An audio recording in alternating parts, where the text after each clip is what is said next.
在地狱中看不清苍穹野，一瞬间如释之末，约定无需狂野，这一念信仰。 Halo guys, selamat datang di kanal Yokbe Cerita. Pertama disclaimer dulu, semua di sini dalam bentuk spoiler atau hanya berdasarkan light novel. Yok mari dengarkan.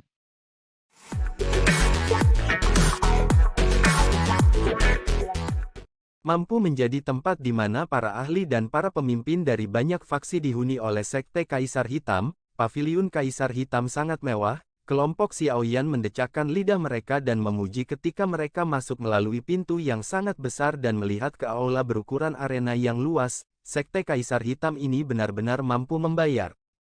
Aula Paviliun Kaisar Hitam saat ini sangat bising dan hidup. Ada cukup banyak sosok manusia yang duduk dalam kelompok yang tersebar. Perhatian besar diberikan pada tempat-tempat di mana orang-orang ini duduk.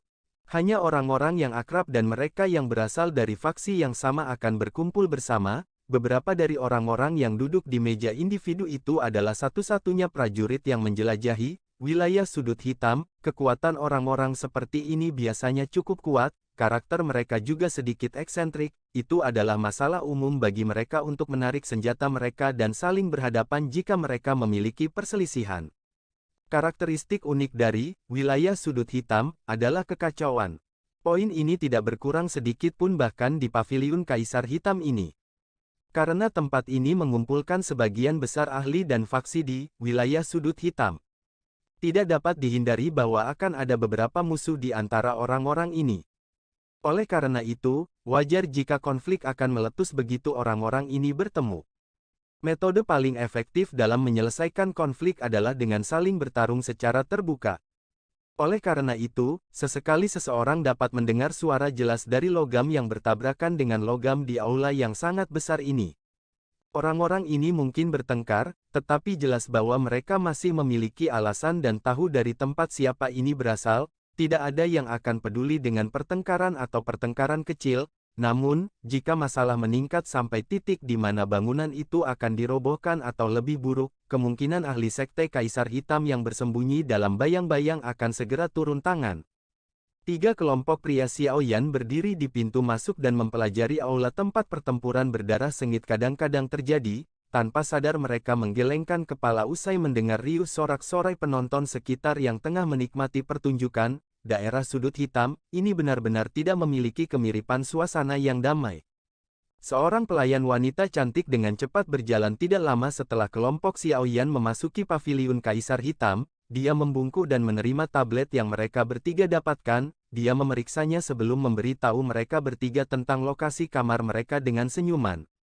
Paviliun Iblis Hitam ini sangat besar dan dapat menampung ribuan orang. Lokasi tempat orang tinggal dibagi menjadi 3 kategori. Langit, bumi, dan manusia berdasarkan kekuatan mereka atau faksi di belakang mereka. Daerah tempat kelompok Xiaoyan tinggal tidak tinggi maupun rendah.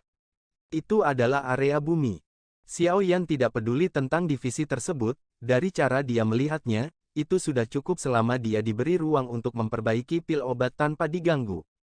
Xiaoyan tidak terburu-buru untuk kembali ke kamarnya karena masih pagi. Oleh karena itu, dia menolak tawaran pelayan wanita untuk membawa mereka ke kamar mereka. Dia memecatnya sebelum memimpin dokter peri kecil dan Ziyan, yang wajahnya dipenuhi dengan kegembiraan dari suasana yang hidup di sekitarnya, perlahan melalui aula yang sangat besar.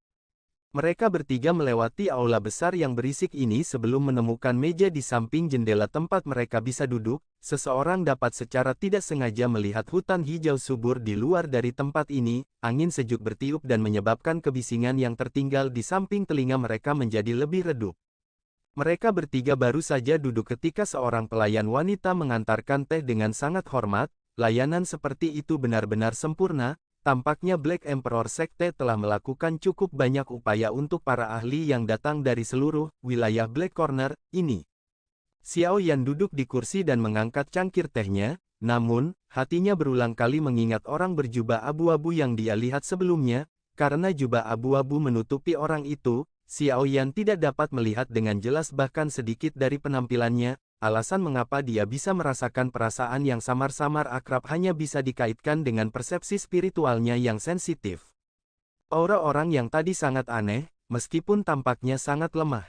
Seseorang dapat merasakan seutas benang aura yang tidak biasa jika seseorang merasakannya dengan hati-hati. Saya belum pernah merasakan perasaan seperti ini sebelumnya, paling tidak, saya dapat mengatakan bahwa orang berjubah abu-abu itu jelas bukan orang biasa seperti yang dia lihat di permukaan. Dokter peri kecil berbicara dengan lembut, dia tampaknya tahu apa yang dipikirkan Xiao Yan di dalam hatinya saat dia mengamati Xiao Yan, yang mengerutkan kening dalam pemikiran yang dalam.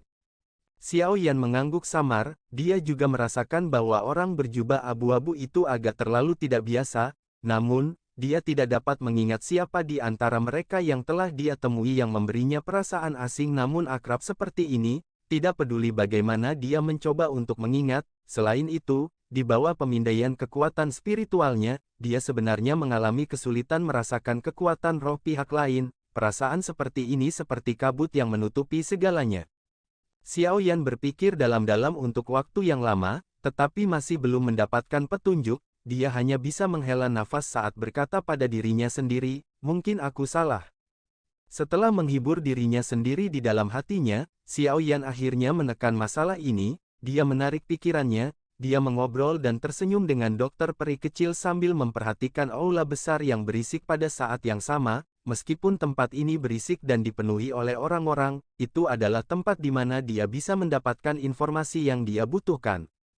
Xiao Yan memang mendengar sedikit informasi dengan menguping, misalnya, selain lembah api iblis, ada beberapa faksi yang sangat tua di antara banyak faksi besar yang datang ke pelelangan ini. Beberapa faksi di luar wilayah sudut hitam juga menerima beberapa informasi dan telah mengirim ahli untuk bergegas ke wilayah sudut hitam. Saat Xiao Yan melakukan ini, dia juga mendengar tentang faksi yang sangat akrab, Gerbang Xiao. Bahkan dengan ketenangan Xiao Yan, dia tertegun cukup lama setelah mendengar namanya untuk pertama kalinya, dia tanpa sadar tersenyum. Tidak disangka bahwa faksi yang dia dirikan secara kebetulan akan benar-benar maju ke faksi kelas 1 di bawah pengembangan saudara keduanya dan dukungan dari Akademi Jianan. Melalui ini, itu juga akhirnya memiliki kualifikasi untuk berpartisipasi dalam lelang skala besar semacam ini. Jika Gerbang Xiao juga berpartisipasi dalam pelelangan ini, kemungkinan besar mereka juga berada di Paviliun Iblis Hitam. Xiao Yan bergumam di dalam hatinya. Dia tidak segera berencana untuk pergi dan mencari mereka. Saat ini, para ahli telah berkumpul seperti awan di dalam kota Kaisar Hitam. Meskipun Gerbang Xiao berkembang sangat cepat, fondasinya tidak dapat dibandingkan dengan faksi kuno ini. Oleh karena itu, menjaga profil tetap rendah adalah hal yang baik. Selain itu, jika dia tersembunyi dalam bayang-bayang, dia akan dapat memberikan bantuan yang tidak terduga jika terjadi kecelakaan pada Gerbang Xiao. Sebagian besar dari apa yang Xiao Yan dengar saat dia mendengarkan adalah informasi yang berkaitan dengan air liur transformasi tubuh Bodhisattva. Sepertinya benda ini adalah iklan yang tidak membutuhkan biaya banyak. Selain Xiao Yan dan beberapa orang lainnya, sebagian besar orang tahu bahwa air liur transformasi tubuh Bodhisattva akan menjadi salah satu harta yang paling dicari dalam pelelangan skala besar ini. Sebagian besar nada suara orang-orang dipenuhi dengan hawa panas ketika mereka menyebutkan air liur transformasi tubuh Bodhisattva. Apalagi objek spiritual alami, hati Bodhisattva, hanya air liur transformasi tubuh Bodhisattva yang sederhana dapat menyebabkan cukup banyak orang menjadi cemburu. Bagaimanapun, selama seseorang mengkonsumsi hal ini, seseorang akan dapat meningkatkan konstitusinya. Perbaikan konstitusi ini memiliki daya pikat yang cukup besar bagi semua orang. Tidak ada yang menyangka bahwa tubuh Xiao Yan sudah mencapai titik di mana tidak perlu ada perbaikan. Sepertinya kami sangat lambat dalam mempelajari ini. Hal-hal yang tidak dapat kami temukan untuk waktu yang lama menjadi pengetahuan yang sangat umum di sini. Xiao Yan perlahan menarik pikirannya sebelum menghela nafas ke dokter peri kecil dan Zuyan. Untuk mendapatkan air liur transformasi tubuh Bodhisattva ini, mereka menghabiskan sekitar setengah tahun dalam perjalanan panjang dari Kekaisaran Chuyun ke wilayah sudut hitam, hanya untuk menerima apa-apa. Namun, hampir semua orang tahu apa itu air liur transformasi tubuh Bodhisattva di tempat ini. Dokter peri kecil juga sedikit tersenyum setelah mendengar ini. Dia langsung berkata, masih ada 3 hari sampai pelelangan dimulai. Kemungkinan akan ada lebih banyak faksi dan ahli yang bergegas ke kota Kaisar Hitam selama 3 hari ini. wilayah sudut hitam, ini bukanlah tempat yang dapat dibandingkan dengan Kekaisaran Chu Yun atau Kekaisaran Jiama, jumlah ahli sangat jauh. Xiao Yan mengangguk, wilayah sudut hitam, dekat dengan tengah benua Doqi, karena suasana khusus tempat ini, barang curian yang tak terhitung jumlahnya muncul di sini, benda-benda itu akan sulit dilelang di luar wilayah ini, dengan dibawa oleh kemampuan untuk bertukar hal-hal seperti itu, wilayah sudut hitam, ini secara alami bukanlah yang dapat dibandingkan dengan daerah-daerah di dekat daerah terpencil seperti Kekaisaran Jiama dan Kekaisaran Chu Yun. Ayo pergi, ini sudah larut, kami akan istirahat untuk 1 malam, besok, saya akan mulai memperbaiki beberapa pil obat yang bisa kita ambil, jika tidak, apa yang akan kami gunakan untuk bersaing dengan orang-orang di lelang itu? Mata Xiao Yan menyapu ke jendela untuk memeriksa cuaca di luar sebelum meletakkan cangkir teh di tangannya, dia menyarankan sambil tersenyum kepada mereka. Iya, dokter peri kecil mengangguk. Mereka bertiga berdiri dari meja mereka baru saja akan berbalik ketika aula tiba-tiba menjadi kacau balau, setelah itu, sekelompok besar pria besar dengan wajah penuh niat buruk berjalan ke arah mereka dengan cara yang ganas. Xiao Yan mengerutkan kening dan melirik pria-pria besar itu hanya untuk menemukan tato serigala, dia sedikit terkejut.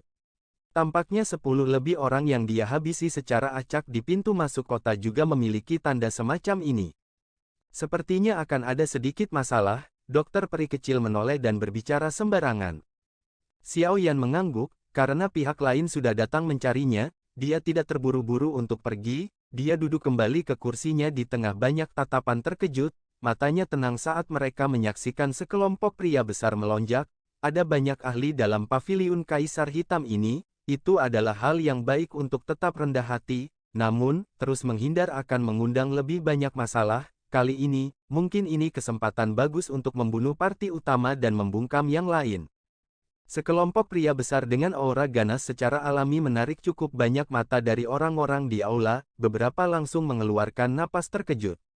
Apa? Tidak disangka bahwa bahkan Kuisa dan orang itu telah datang ke kota Kaisar Hitam, ada desas-desus bahwa bintang 1 Do Huang dibunuh oleh orang ini belum lama ini. Geng Kui Wolf semuanya kejam, aku tidak tahu bagaimana bocah itu menyinggung mereka, tapi sepertinya dia akan mengalami kesulitan hari ini. Pria bertelanjang dada besar yang dipenuhi aura ganas, seperti serigala haus darah, datang ke sisi meja kelompok Xiao Yan di bawah fokus banyak mata.